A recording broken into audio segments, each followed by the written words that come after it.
Hi there, I'm Jonathan Bocher from PlayGuitar.com. Today we've got the third in our series on Box 1 blues soloing. And today I want to dig into a lick that we can use. I'm going to show you the process that we're using in the course. Basically, we learn a lick, and the way that I like to treat licks is to think of them more as a lick family than a specific lick. Some licks, when you learn it, you got to play it that specific way. If it's this, maybe a big long signature riff or something like that, and you're only ever going to play it in that one way, and that's fine. That's not what I'm talking about today. Today, what I'm talking about is the kind of stock phrases that Eric Clapton liked to refer to them as, right? A stock phrase is something you pull off the shelf and then you make it fit whatever it is that you're playing. And so we look at, we'll just dig right into it here. Our lick that we're going to use, and I do have tab for this on the page on PlayGuitar.com if you're watching on PlayGuitar.com. If you're not, you can follow the link below the video and it'll bring you through there. But although I have the tab there, I encourage you not to really rely on it, okay? Because the point is to really get away from using all those things. And I put it there only so that you can kind of get the idea of it initially.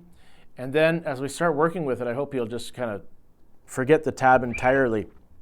Because the timing information, as you'll see, will quickly become irrelevant.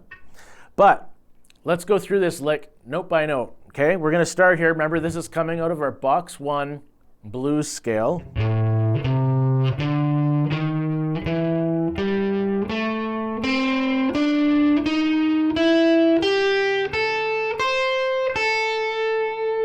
Quick refresher for you in case you need it. You can always go back and check out my lesson on the Box 1 blues scale. We're going to start here, 5th fret of the 2nd string, okay?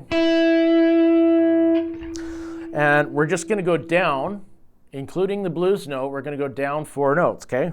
5th fret, 2nd string, then we go to 3rd string, 8, 7, 5.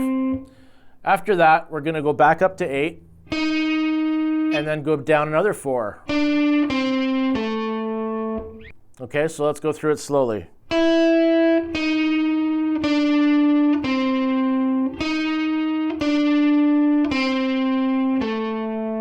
And at this point, we're going to roll our finger across. Sometimes I call this the fat-fingered method, but this is the 3rd finger, right? We're on the 7th fret, 4th string at this point. We're just going to kind of roll it up here and catch the 7th fret of the 3rd string, okay?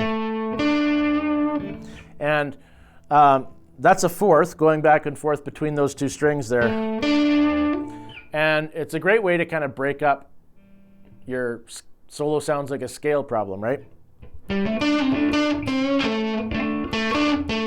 It's just a great way to move between notes in the scale without making it sound scale-like, okay?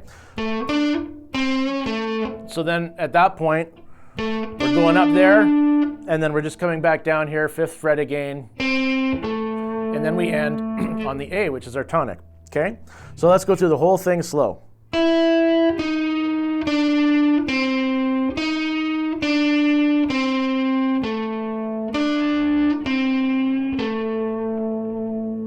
Okay, and I don't really have any set rhythm in mind for that.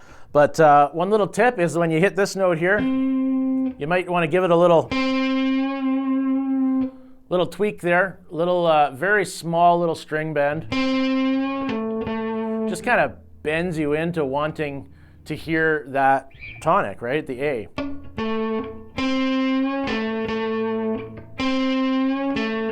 It's not even a full bend. We're not going. Can you hear how big of a jump all of a sudden that semitone is? It's like, whoa, that's way more than we're bending. We're just going,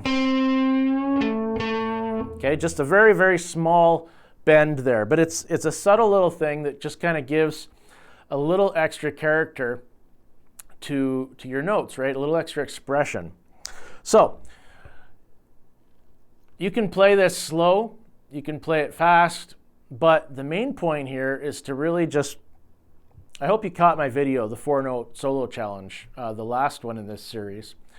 You can think of this riff a little bit along the same lines. Just think of it as we're using these notes now as your solo challenge, right? So how can you come up with something that sounds good in a solo? How can you make this riff fit a jam track? Now, when I first kind of came up with this riff, I was playing around in a totally different style of jam track from the one that we're using in this little series. And so when I brought it across to this series, at first it was like, oh, this is weird, but then I played with it for a few moments and very quickly it kind of found the groove of it. And my point with that is that you can take riffs from all kinds of different places and make them fit, right? It just requires working with it a little bit. And that's what we're going to do here in a moment with the jam track. A couple of pointers there is, first, don't rush it. Okay, don't feel like you got to just rip through that riff the same way every time. Slow down and feel it a little, right? Feel like where do you want to go with this? So you could break it in pieces. That's one tip, right? So we've got, I'd say, 3 obvious chunks already in this riff, right? We've got, that's 1, that's 2, and that's 3, right? So there's 3 obvious kind of breakdowns that you could play with in that riff. You could reverse the notes, go back up. You could repeat a portion. You could take a chunk and just repeat, a portion of the riff. You can, of course, just hang out on certain notes, add a little vibrato perhaps.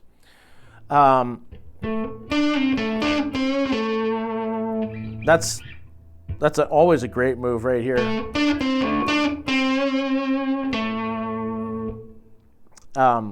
And I'm basically just repeating that lowest portion of the riff. So the more you can start to work with your riffs rhythmically, that's a huge step towards making riffs fit into different styles of songs, right? Because every song has a bit of a different rhythm. But the more you can kind of dissect those riffs and think of other ways to use them, or to use those same notes and that same general idea, then you pair that together with the rhythm stuff, and then pretty soon you're onto something, right? And you can come up with a lot of different ways to express one lick idea. So let's turn on the jam track, and I'll have a go with it and show you a few different ways that come to my mind to experiment with that riff. And then at the end of this video, I'll roll a whole jam track, and you can play with it on your own there. Alternatively, of course, if you're on PlayGuitar.com, you can play the track underneath the video or download it as well if you wish. So let's give it a shot.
It might feel strange to you at first working with just one riff over the top of a jam track, but it's kind of like, chewing your food, right? You got to chew your food, you got to work with it so your body can extract the maximum benefit from it, right? And it's kind of like with these riffs, you've got to work with them, chew on them for a bit, so that you can really get the maximum benefit out of it. Because once you've really come to grips with a lick and played it not only over just one jam track, but over a bunch of different jam tracks, and in different keys and different locations of the fretboard too, right?